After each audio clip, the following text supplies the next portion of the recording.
una terrible realidad de décadas que todavía tiene como deuda la desaparición de 73,201 personas que continúan desaparecidas.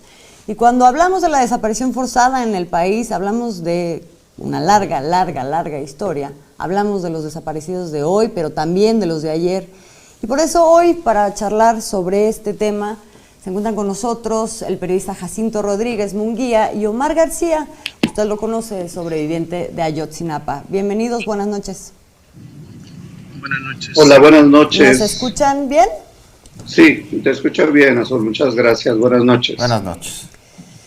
Bueno, pues preguntarles dónde nos encontramos con este tema. Es un tema que viene de largo alcance, digamos, de muchas décadas atrás.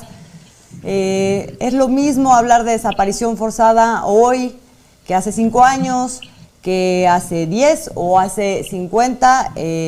Jacinto Munguía, tú has dado un seguimiento muy puntual al tema de la guerra sucia. ¿Qué dices? Mira, de entrada yo diría que en efecto estamos ante una situación sistémica, porque es difícil separar o cortar como por episodios el papel del ejército en la historia de México. Me parece que hay una continuidad, y esa continuidad tiene que ver con una forma de actuar del ejército a partir de un sistema que implica pues una serie de formas del ejercicio del poder, tanto político como militar. Yo no puedo desvincularlo, particularmente en los momentos en que el ejército tiene un mayor poder. Estábamos hablando, por ejemplo, de la Guerra Sucia, por poner un caso muy concreto, los años 70, que va a tener un gran poder.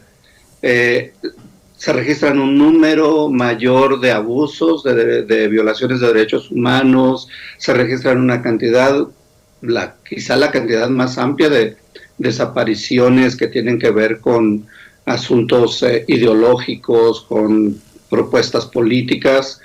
Y hoy que nuevamente vuelve a tener el ejército una mayor presencia, una mayor fuerza, avalada por un sistema político o por un modelo político, volvemos a mirar eso.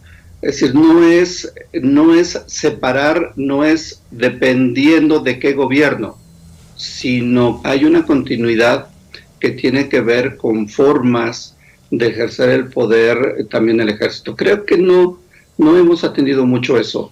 El ejército está hecho para otro tipo de actividades y no para estar en contacto para este tipo de asuntos con la sociedad civil. No está hecho para eso, no está diseñado para eso. No sé si en el futuro se pueda, pero por el momento parecieran las réplicas muy similares hace muchos años, y lo vamos a seguir viendo en la medida en que creamos que el ejército sí puede atender temas que tienen, donde están participando la sociedad civil o grupos civiles. Es un problema, creo que de largo espectro. Verlo solamente en un momento y en una circunstancia determinada sería reducir la importancia que tiene revisar el papel del ejército. Revisar el papel del ejército y de otros entes. Omar, históricamente el sistema de procuración y administración de justicia en México ha estado en desacato con la Constitución al ser omiso con los crímenes de desaparición forzada. ¿Qué se necesita? Aquí se necesita legislar más, se necesita ser específico para determinar cuáles son las diferencias que existen entre todos estos crímenes, ser más específicos. ¿Qué es lo que está sucediendo? ¿Nos faltan leyes o nos falta su aplicación? No, México está lleno de leyes y son bien bonitas. El tema es que no se aplican como deberían aplicarse. Siempre es tendencioso el tema del uso del ejército, de las policías. Más bien es el uso político de las instituciones, por un partido o por otro. Ese es el tema. Supuestamente Calderón sacó al ejército y mientras capacitaba a las policías para no verse rebasadas, sin embargo nunca las capacitó.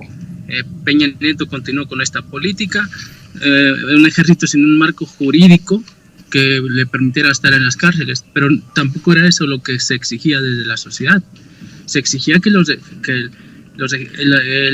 ejército volviera a los cuarteles, no que se le constituyera un marco legal como se ha hecho ahora con la Ley de Seguridad Interior, con la Guardia Nacional y demás, ¿no? Es cierto también lo que dice el compañero en cuestión de que, bueno, quizá a largo plazo puedan cambiar las funciones de unas instituciones, porque nada es estático, también es cierto, pero los resultados son desastrosos al final de cuentas. Los atropellos a los derechos humanos, las desapariciones forzadas y demás, pues demuestran que no es el camino correcto. Ahora, nos encontramos en el mismo lugar. Tú hablabas, Omar, del uso que se les da a las distintas instituciones, incluso hablando del ejército, que es una institución. ¿Es lo mismo hablar del ejército hace 30 años que con Peña Nieto, que con Calderón y ahora? ¿Tenemos algún tema que... ¿Nos escuchaste, Omar? ¿O se te fue la señal? Pues sí, lo último, se me fue la señal un poco. Te preguntaba que si es lo mismo, si estamos en el mismo lugar, si es lo mismo hablar del uso de instituciones como el ejército ahora que en otros momentos. No, para nada es lo mismo, todo ha cambiado, es verdad.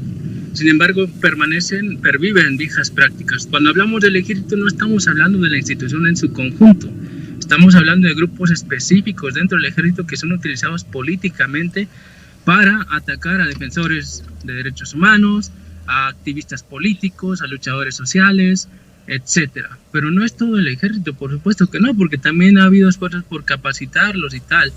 El tema pues sigue siendo muy localizado, muy específico, y eso es lo que tenemos que acabar, con lo que tenemos que acabar también aquí en México.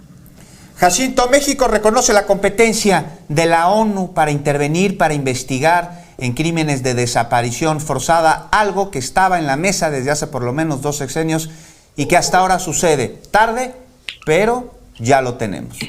No, y bien, qué bueno que se reconozca la participación de organismos internacionales como el que mencionas y otros. A mí me parece que se tardaron muchísimo, pero, a ver, los organismos internacionales tienen limitaciones y tienen una mirada que va a estar determinada por la atención particular a ciertos casos. Cuando el asunto, que me parece preocupante, es este ADN que se va a mantener un poco, metiéndome a la pregunta que hacían hace un momento. Si bien es cierto, cada caso hay que estudiarlo, dependiendo del momento, dependiendo de la circunstancia, hay un hilo muy, muy sutil que va a mantenerse en cuanto a la actuación del ejército. Es decir, no es el mismo ejército, no son los mismos hombres, pero sí está en la naturaleza del ejército la no preocupación, la no atención al asunto de los derechos humanos, porque no está en su formación militar, no está en su formación académica.